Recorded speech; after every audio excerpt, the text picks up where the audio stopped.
Magandang araw po sa inyong lahat mga kababayan at eto nga mga karibin natin na finish na ligutan. Nako, BP Sara humarap na. Aba, yan po mga kababayan ang ating alamin at bibigyan ng reaksyon sa video ito. Pero bago po natin simulan yan mga kababayan, palike naman po ng video ito. Malaking tulong po yan. Maraming salamat po. At eto na nga mga kababayan, simulan na po natin to. Pasok ka. Ng kauna-unahang hostile witness sa impeachment trial na ito, si Gina Acosta, bilang isang hostile witness. Ba? Ibig sabihin, hindi po siya testigo pabor sa prosecution.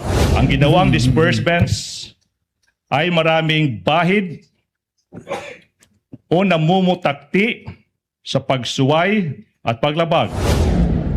Wala akong personal knowledge sa ana, Your Honor. Wala kang personal knowledge.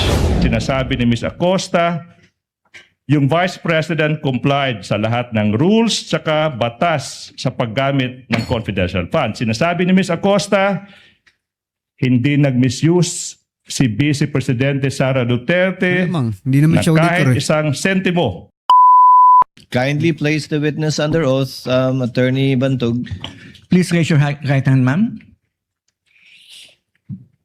You, Gina F. Acosta, do swear that the evidence you shall give in the case now pending between the Philippines and Vice President Cyrus Zimmerman Duterte shall be the truth, the whole truth, and nothing but the truth. So help you God.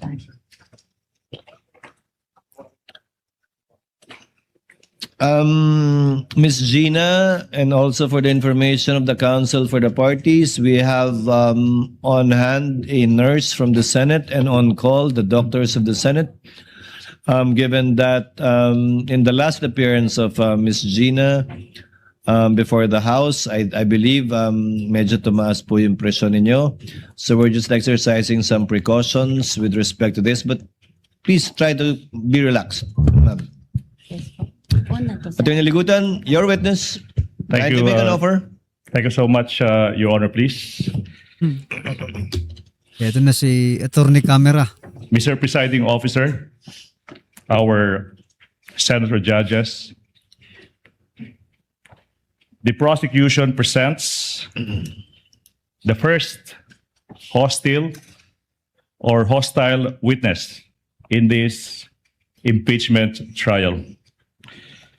The testimony of the first, we'll pronounce it at hostile, we're accustomed to hostile.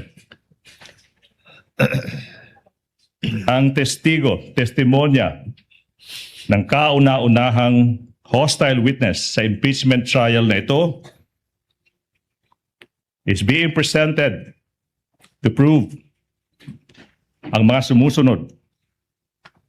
Layo ng prosecution na ipresenta o iharap si Gina Acosta bilang isang hostile witness. Ibig sabihin, hindi po siya testigo pabor sa prosecution. Pangalawa, si Ms. Acosta ay nanunungkulan ngayon bilang Vice Presidential Staff Officer 6 sa Office of the Vice President. Pangatlo, siya ay nagsilbing Special Disbursing Officer or SDO ng Office of the Vice President noong taong 2022 at saka 2023. Pangapat, siya rin ang nagsilbing SDO para sa confidential funds noon ni Mayor Sara Duterte sa Davao City mula taong 2019 hanggang 2022.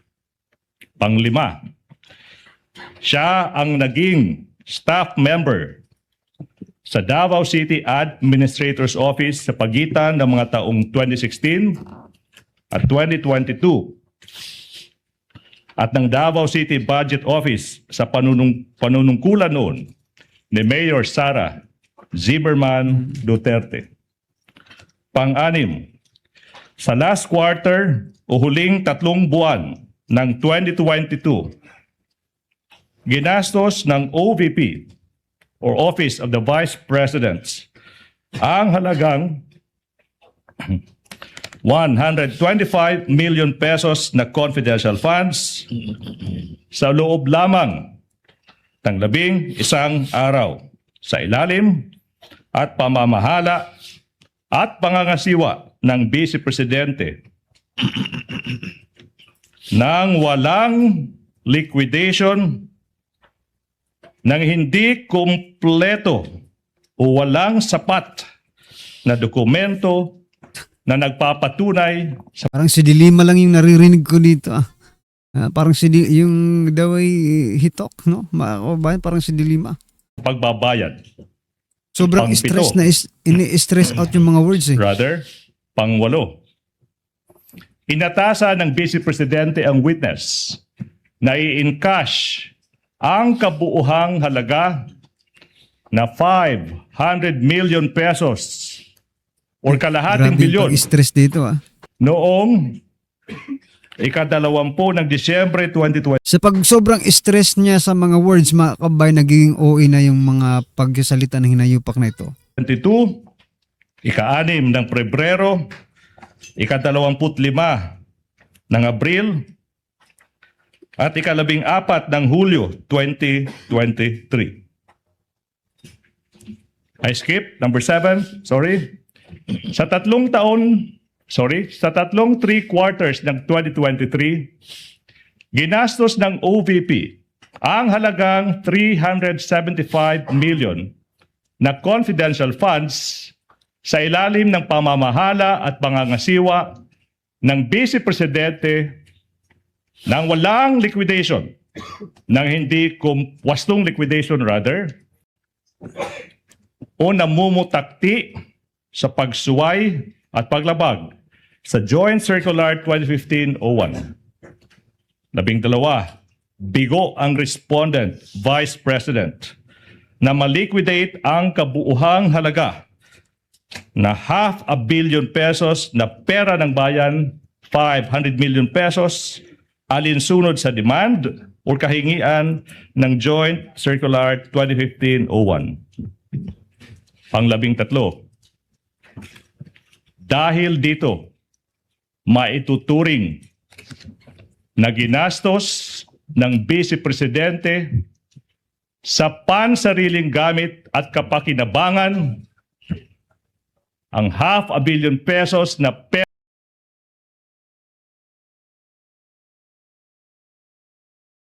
ng bayan na confidential funds ng Office of the Vice President. Lastly, Your Honor, please, tutukuyin ng witness ang mga dokumentong may kaugnayan sa mga aligasyong Yung nakasaad mga pinagsasabi nito sa articles of impeachment. That's for the offer. Comment, Attorney Bacuel? Your Honor, for purposes number 2 and 3, we are willing to stipulate. We note that for purpose 3, this was already part of the additions of the parties in the pretrial order. And it's contained in Part 1A, Item 2.8 of the pretrial order, Your Honor. For purpose number 4 and 5, as regards the confidential funds in Davao City and the position of the witness as SDO of Davao City, we would like to object on the ground of irrelevance, Your Honor, correct. considering that for the Irrelevance simple yun. reason that the confidential funds in Davao City are not part of the allegations in the articles Correct. of impeachment. Mm. So there's really no fact in issue to be Yun. proved by the testimony of the witness, Your Correct. Honor. The And best. for all the other purposes, Your Honor, these are subject to cross-examination. What does Attorney Ligutan say with respect to counsel's stipulation Sige. to your second and third offer? The stipulation is well taken, Your Honor, please. So therefore, it is established na si Ms. Acosta ay ngayon nanunungkulan bilang Vice Presidential Staff Officer 6, saka nagsilbi siyang Special Disbursing Officer noong taong 2022 tsaka 2023. However, Your Honor, please, yung punto na walang relevance, yung naging pagsisilbi as SDO para sa confidential funds mula 2019 tsaka 2022, tsaka I think yun, di ba? Your Honor, please, we beg to disagree. It is very much relevant.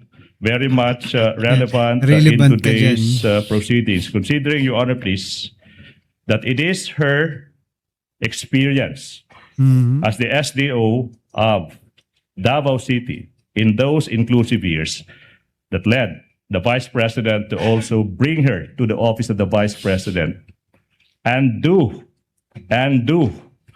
the things they did in Davao City, this time with the money of the office of the Vice President.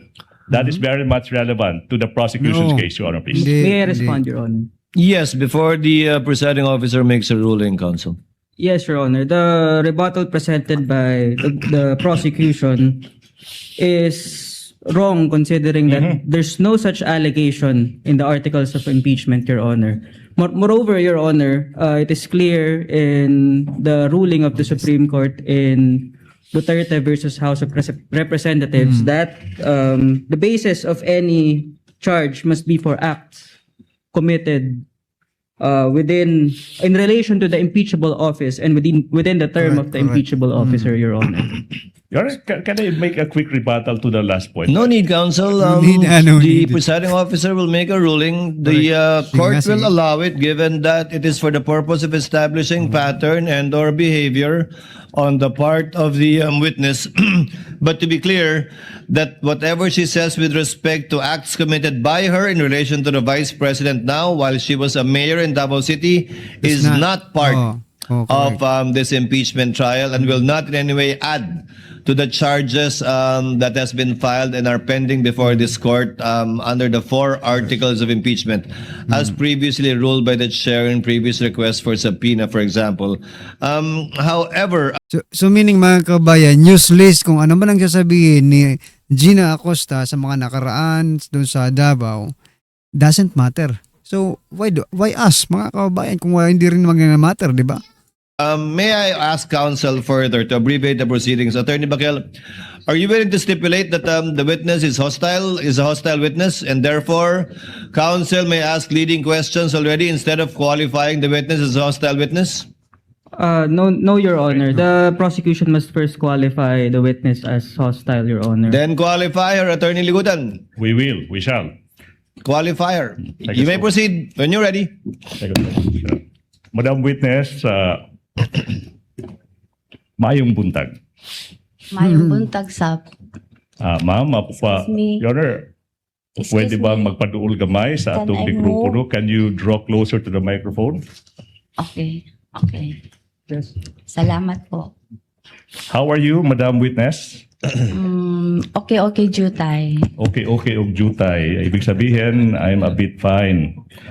Madam Witness, natay tubig. We have water. Excuse Tagalog me, sir. lang kasi Opo. kayo. Sir, pwede didilibog na Okay. tubig? Your Honor, ingon ng witness, sabi po ng witness, po pwede bang hindi po malamig yung tubig? The OSAA is directed to kindly give her. Ma'am Gina, you prefer warm water? Hindi naman daw po malamig yan, pero baka dahil sa aircon na lang lumamig. Ano lang po, sir, yung kung merong maligamgam. Maligam-gam na lang po. Mas Pakibigyan na lang better po ng po. maligam-gam. Salamat po. You're welcome, ma'am. You may proceed, Attorney Ligutan. Salamat. Ma'am, may buntag na. Why are you here today if you know? Na ako diri tungod sa akong sabuena. Okay. Nagipatawag ko diri sa Senado. Pizza, August. With your permission, Attorney Ligutan, kung papahintulutan niyo po, Miss Gina, Ang Tagalog. pwede po gamitin po ninyo para mas maunawaan ng mas nakararami. Correct. Ingles o Pilipino sa pagsagot? Your Honor, pwede po haluan ng Bisaya, Your Honor. Okay, sige lang. Sige po, basta ma-translate ni Attorney Ligutan without any objection from the respondent yung ibang mga kataga o salita Okay. Your Honor. na gagamitin ninyo. Your Honor. Yes. May we request an interpreter from this honorable court if this honorable court would allow, so that the defense would be able to easily understand the statements of the We have a witness. we have a senator judge who can interpret, but I doubt if I can do that or will do that. We'll, Okay. Ma'am, Your Honor, I have a proposition. Ma'am Acosta, alala ko when you testified before the Committee on Good Government sa House of Representatives, ma'am, we spoke in Tagalog, then siningitan natin ng our great Bisaya language, no? Ma'am, pero po, para po mas mabilis, kung po pwede po, no, let's try as much as we could po to speak Tagalog. Kung po pwede lang, ha? And then if you really have to speak Bisaya, then of course, hindi po pinagbabawal yan. We should be proud of it. Pero kung po pwede po, Tagalog po tayo. I-try po na ako, sir. I will try my best po. Let's try our best po, madam. Sige ma'am, while we're looking for a Interpreter. court-appointed or selected translator to get an official translation, hanggang kaya ma'am, pero kung hindi po, kung hindi po kayang gamitin ng Ingles o wikang Pilipino, gamitin niyo po ang Bisaya o Cebuano, subukan po naming unawain at interpret. Alright. You may proceed, Attorney Ligudan. Salamat. Ma'am, sinabi mo, andito ka kasi nga pinasabina ka. Pinasabina ng impeachment court. Di ba po ba? Yes po. Ma'am, na-mention din, nasabi rin na ikaw ay isang special disbursing officer, hindi lang sa Davao City, pati na rin sa Office of the Vice President. Yung tanong now is, what funds? What funds? Anong klaseng pondo po yung didi-disburse nyo bilang isang special disbursing officer po? Confidential funds po, Your Honor. Confidential funds. So, na-mention mo yung confidential funds. Now, sinabi mo, ma'am, na ikaw ay andito kasi nga napasabina ka. Ma'am, yung tanong, ma'am, is, ito po ba ang unang pagkakataon na kayo ay napasabina para tumistigo? This is my second time. Pangalawang time na po ito, Your Honor. Mhm. And then, pag sinabi niyo pong pangalawang time, ma'am, kailan yun? Kailan yung unang pagkakataon? Yung pong sa House of Representatives, Your Honor. Mhm. Now, House of Representatives. Maalala niyo yung petsa, ma'am? Kailan kayo nag-appear before the House of Representatives? Nayupak na question na yan. November 2025. November 2025. Mhm. Taon Kasi, po is, kaluman. anong taon? No, 2025 nga eh. 2025. Makinig ka naman. Hindi po 2024? 2020. Sandali lang, sir, ha? Sige. Anyways, ma'am, basta sinasabi nyo po, secondary na po yung taon because it's a Kaya nga record eh. naman. So, Pero nasabi nyo, ito po yung pangalawang pagkakataon na kayo ay naimbitahan po na tumistigo kasi po may sabina. Now, yung tanong, ma'am, is this is preliminary 2024 question. yata yun na. Ikaw ba ay nakatanggap na ng isang reklamong kriminal or administratiba na may pagkakaugnay sa paggamit ng confidential funds? Leading, Your Honor. Exactly, I just said preliminary, Your Honor. Preliminary, counsel. Witness may answer. Wala, Your Honor. Aha. So sinasabi mo, mama, na wala pa kayong natatanggap na reklamo. Yun po yung sagot nyo, di ba, ma'am? Ipinapakita ko ngayon, ma'am, yung isang counter affidavit. Okay? Your Honor, I move that the prosecution counsel, Attorney J, be allowed to confront the witness with the documents. And that is a continuing motion because we'll be doing that for the rest of the remainder of the testimony, Your Honor. Assisting counsels from both parties may approach. Mhm. Your Honor, Yes. Yes, Attorney Bakel. may we know the purpose of the questioning of the prosecution? Mhm. Your Honor, I'm tempted to state that, but we are leading there. We are about to establish the ground to make this witness an hostile witness. May we not be preempted, Your Honor? You answered the query of counsel. You may All right. proceed. Now, Your Honor, please. This witness, Madam Acosta, is facing a complaint together with the Vice President exactly because of their misuse of confidential funds. Your Honor, it is stated in the witness's counter affidavit that the Vice President is not responsible or should not be held liable for any misuse of confidential funds. Your Honor, that interest is directly adverse to the prosecution's case before this impeachment court. The prosecution seeks to prove otherwise, that this witness, that the Vice President rather, is responsible for the illegal disbursement of Legal? confidential funds.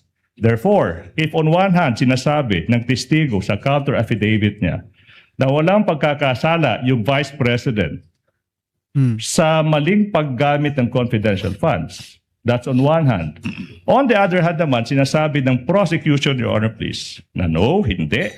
May ebidensya, it's so clear na kailangan managot yung Vice President for misusing public funds. Now, this is the time, Your Honor, please. Okay? If the good counsel will allow, with the presentation of a counter affidavit by the witness stating under oath that the Vice President did not misuse confidential funds in direct conflict with the prosecution's case, Your Honor, please, we now invoke Section 13, Rule 132 of the Revised Rules on Evidence. If the court may allow. Your Honor, according to Section 13, Rule 132, a witness may be considered as an unwilling or hostile if so declared by the courts upon adequate showing. Yun yung una po, Your Honor. Adverse interests. Adverse interests. Ms. Acosta, the witness, has an adverse interest in this case as her position, as shown sa counter affidavit niya, is clearly inconsistent with the position of the prosecution that called her as a witness. The prosecution presents her to prove that the respondent misappropriated confidential funds. Sa kabilang panig, sinasabi ni Ms. Acosta, yung Vice President complied sa lahat ng rules tsaka batas sa paggamit ng confidential funds. Sinasabi ni Ms. Acosta, hindi nag-misuse si Vice Presidente Sara Duterte na kahit isang sentimo ng confidential funds. We now invoke the case of People versus. However, for the information of the senator judges and the public and counsels as well, this only gives Attorney Ligutan the right to ask leading questions, still not allowed to ask misleading questions. As I know, Attorney Ligutan is well aware of the distinction. Yes, Your Honor. Okay, to abbreviate the proceedings, the witness is so declared and Attorney Ligutan may ask leading questions of this witness. So ordered. Maraming salamat. Madam Witness, kayo po, ma'am, ay isang hostile witness na. So, ma'am, I can now ask you questions.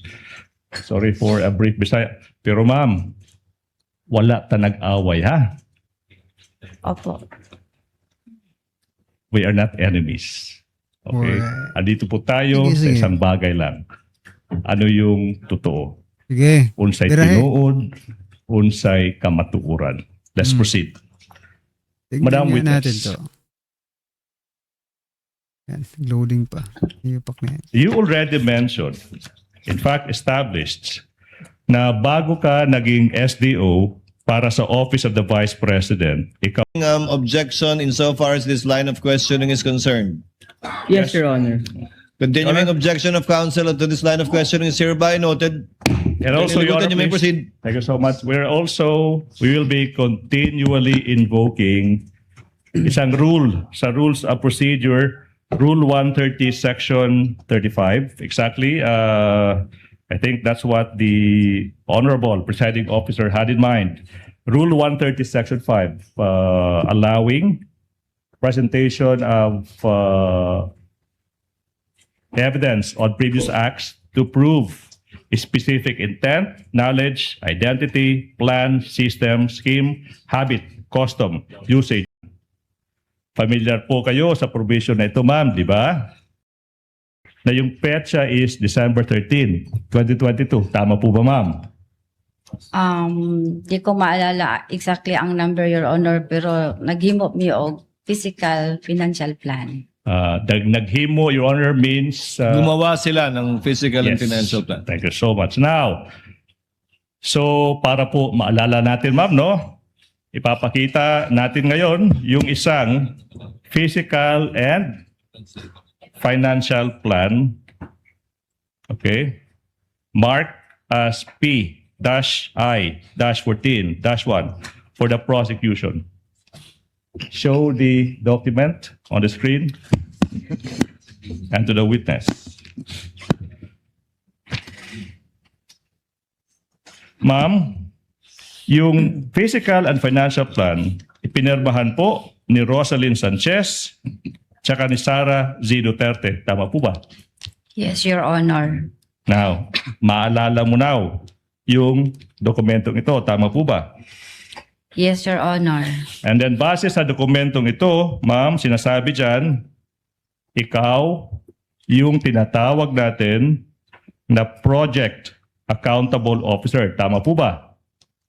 Opo, Your Honor. Mhm.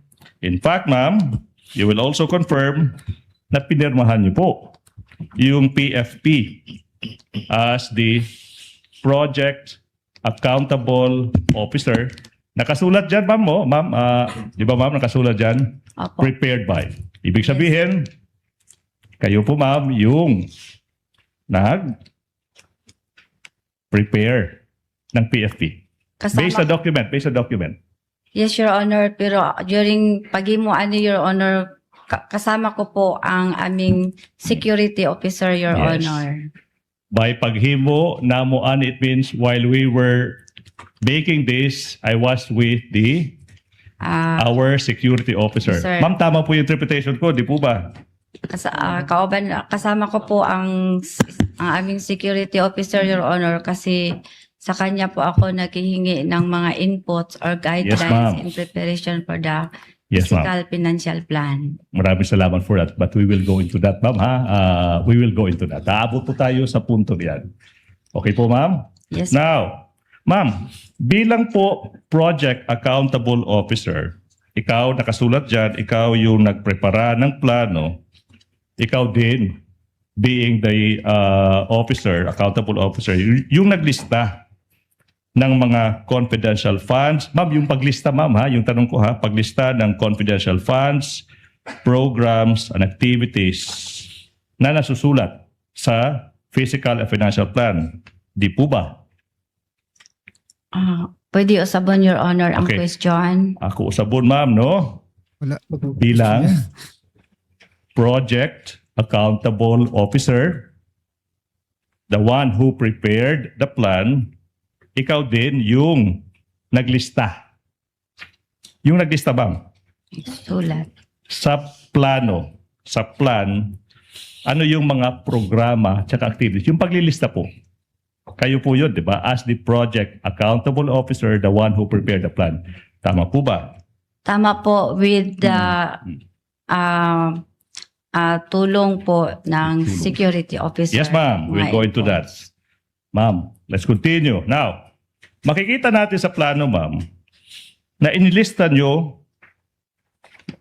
under the column programs with an S, activities with an S, projects with an S, PAP. Ma'am, ano yung nakasulat dyan? Ano yung programa sa mga programs, activities, projects? Anong programa yung sinulat nyo dyan? Good Governance Program. Sorry, Your Honor, hadi kay Dili kayo ko, sorry. Can the Yes. Dili prosecution kayo be ko confronted with kabasa, Your document? Honor, kay gagmay kaayo ang litra. Okay, ma'am. This is what we'll do. The witness said hindi niya kayang basahin dahil maliit yung mga letra. Yeah. Okay. So, you can peruse the document even without. Okay? Kaya kani. O pwede ba, mas? Okay. Diyan, ma'am, di ba? Good. Attorney Legutan, governance if you're program. approaching the witness, kindly bring the mic para hindi mahirapan yung ating gumagawa ng TSN. All right. Now, ma'am.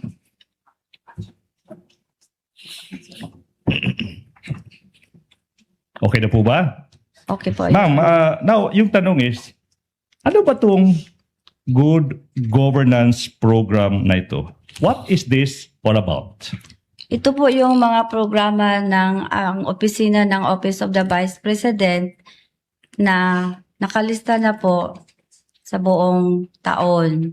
Mm-mm. Halimbawa po, yung libreng sakay, yung plant at risk millionaires, 4 million, kalimutan ko sir. Okay. Libreng sakay, yung financial medical assistance po, Your Honor. Okay. So, ma'am, yun yung mga sinasabi mong mga programa now under this program. Yun yung sinasabi mo, di ba? Ma'am, sino po yung nag-conceptualize? Sino pong bumuo o nag-isip ng programang ito?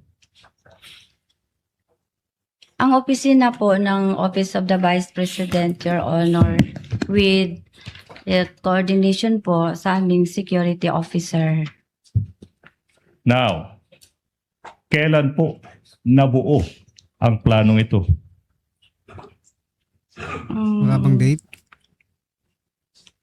Sa security officer naman, yung nag-conceptualize, di po ba? Na mga planong ito. Repeat, Your Honor, sa question. Sino yung kailan na-conceptual? Ito yung tanong. Kailan nabuo or napag-isipan or na-conceptualize itong good governance program? Kailan? Sa pag ano na, Your Honor, pag-request na ni Ma'am BP ng confidential funds. Mhm. When the Vice President requested for confidential funds. Ma'am, may mga pag-aaral ba or pagsasaliksik na ginawa ang iyong opisina to come up with the program? Wala akong personal knowledge sa ana, Your Honor. Wala kang personal knowledge. May proseso ba o criteria na ginamit to select of all programs, good governance programs? Wala po. Wala ko kabalo, Your Honor. By Disbursing. walay kabalo, it means wala po akong personal. Kasama ba sa pag-disburse ng sabi natin pag-disburse ng pera, no? Kung ikaw ay isang disbursing officer, ikaw rin ba ang nagpaplano? 'Di ba? Actually parang hindi naman kasi disbursing ka lang, 'di ba? Mga kabayan, you are not the one who planned. Kaya ang kasama na yung security, mga karibin natin. Okay? Alright mga kabayan, anyway, ano pong masasabi niyo dyan? Just comment down below mga karibin natin. Maraming salamat po.